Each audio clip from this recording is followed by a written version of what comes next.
Druze গোষ্ঠীকে রক্ষার অজুহাতে সিরিয়া ইসরায়েলি তাণ্ডব, টার্গেটে পরিণত সামরিক হেডকোয়ার্টার্স, প্রতিরক্ষা মন্ত্রণালয়ের প্রেসিডেন্ট ভবন এলাকা।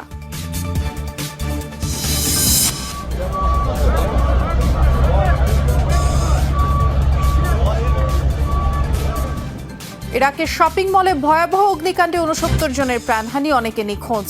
৩ দিনের রাষ্ট্রীয় শোক ঘোষণা করেছে সরকার।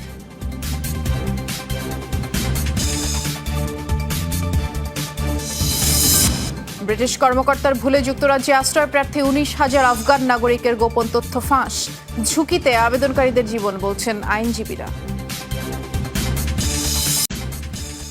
দ্রুজ গোষ্ঠীকে রক্ষার অজুহাতে সিরিয়ার রাজধানীতে ব্যাপক হামলা চালিয়েছে ইসরায়েল। টার্গেট করেছে দামেস্কের একাধিক স্পর্শকাতর স্থাপনা।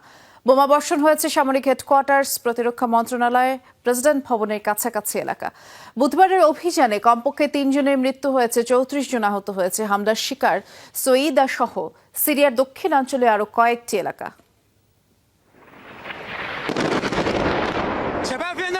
সিরিয়ার দামেস্কে সামরিক হেডকোয়ার্টার্সের সামনে থেকে লাইভ খবর সম্প্রচার করছিলেন আল জাজিরার সাংবাদিক। ঠিক তখনই ইসরায়েলের হামলা, বিস্ফোরণে কেঁপে ওঠে চারপাশ।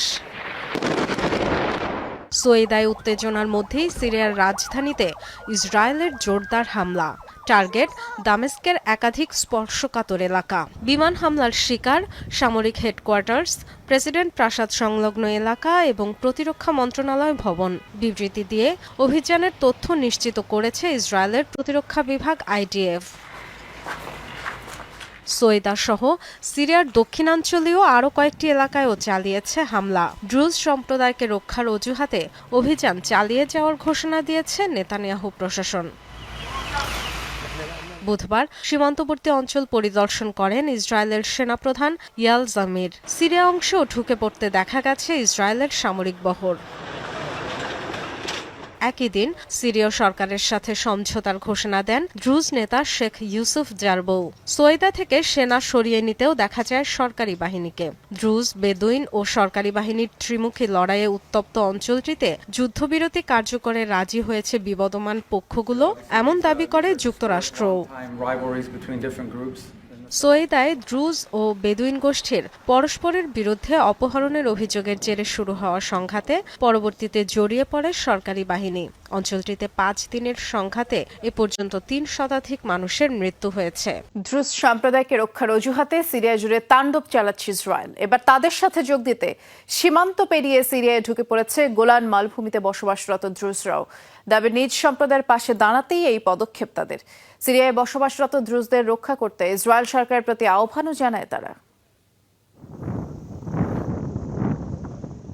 ইসরায়েল নিয়ন্ত্রিত গোলান মালভূমি সীমান্তে শত শত মানুষের ভিড়। তাদের দাবি, সিরিয়ায় বসবাসরত নিজ সম্প্রদায় ইসমাইলি শিয়া দ্রুজদের পাশে দাঁড়াতেই এখানে এসেছে তারা। বুধবার নিজ সম্প্রদায়ের প্রতি সংহতির অজুহাতে গোলান হাইটস এবং উত্তর ইসরায়েলের বিভিন্ন গ্রামের বহু দ্রুজ সীমান্ত পেরিয়ে সিরিয়ায় প্রবেশ করে। ইসরায়েলি সেনাবাহিনীর বাধা উপেক্ষা করে তারা কাঁটাতার ভেঙে এগিয়ে যায়, যা স্পষ্টতই নিরাপত্তা বিধির লঙ্ঘন। গোলান হাইটসে বসবাসরত এই সম্প্রদায়ের অনেকের স্বজনরা এখন সিরিয়ায়। সীমান্তে এসে তারা দাবি করে বিনা কারণে টার্গেট করা হচ্ছে তাদের সম্প্রদায়কে। ইসরায়েল সরকারের কাছে নিরাপত্তাও দাবি করে তারা। আমি ভালো নেই। আমার পরিবার সিরিয়ায় ছিল। গতকাল পুরো পরিবারকে মেরে ফেলা হয়েছে। এটা খুব অন্যায়, কোনোভাবেই গ্রহণযোগ্য নয়। আমরা কাউকে কষ্ট দেইনি। আশা করি শান্তি ফিরে আসবে, সমস্যাগুলোর সমাধান হবে।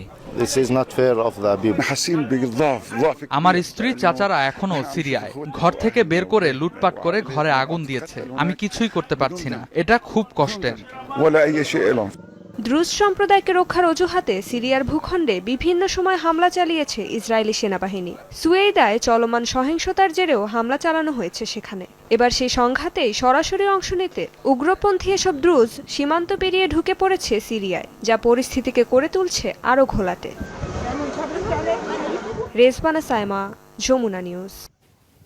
গাজায় বিরতিহীনভাবে বর্বরতা চালিয়ে যাচ্ছে ইসরায়েল। নৃশংস হামলা একদিনে আরও অন্তত 93 ফিলিস্তিনির মৃত্যু হয়েছে।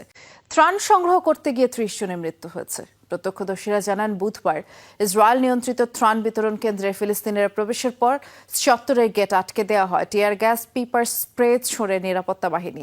তৈরি হয় হুড়োহুড়ি, বিশৃঙ্খল পরিস্থিতি। দম বন্ধ হয়ে 21 জন মারা যায়। পদদলিত হয়ে মৃত্যুর ঘটনাও ঘটেছে। ত্রাণ কেন্দ্রে অস্থিরতার জন্য হামাসকে দায়ী করে তেল আবিব, যা প্রত্যাখ্যান করেছে ফিলিস্তিনি স্বাধীনতাকামী সংগঠনটি। উপত্যকায় গত 6 সপ্তাহে ত্রাণ নিতে গিয়ে প্রায় 900 ফিলিস্তিনির মৃত্যু হয়েছে। আর গাজায় 21 মাস ধরে চলা ইসরায়েলি আগ্রাসনে মোট প্রাণহানি 58,000 ছাড়িয়েছে।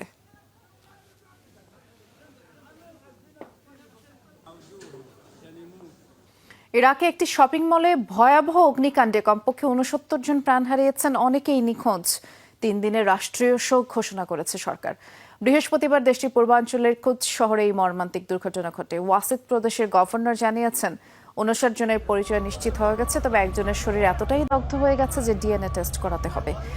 সামাজিক মাধ্যমে ছড়িয়ে পড়া ভিডিওতে দেখা যায় 5তলা একটি ভবনে দাউ দাউ করে আগুন জ্বলছে। নেভানোর চেষ্টা করছে ফায়ার সার্ভিস। প্রাথমিক তদন্তে বলা হয়েছে প্রথম তলা থেকে আগুনের সূত্রপাত। আর অগ্নিকাণ্ডের সঠিক কারণ এখনো জানা যায়নি, তবে গভর্নর জানিয়েছেন 48 ঘন্টার মধ্যেই তদন্তের প্রাথমিক ফলাফল প্রকাশ করা হবে। ভবনের মালিক এবং মলের বিরুদ্ধে মামলা দায়ের করা হয়েছে। চালু হওয়ার মাত্র 5 দিনের মাথায় ভয়াবহ দুর্ঘটনার শিকার হলো শপিং মলটি। একটা বিরতিতে যাচ্ছি, যেমন আইডেসকে এক্ষুনি ফিরছি। ইসরায়েলকে যুক্তরাষ্ট্রের দড়িতে বাঁধা কুকুর আখ্যা দিয়েছেন ইরানের সর্বোচ্চ ধর্মীয় নেতা আয়াতুল্লাহ আলী খামেনি।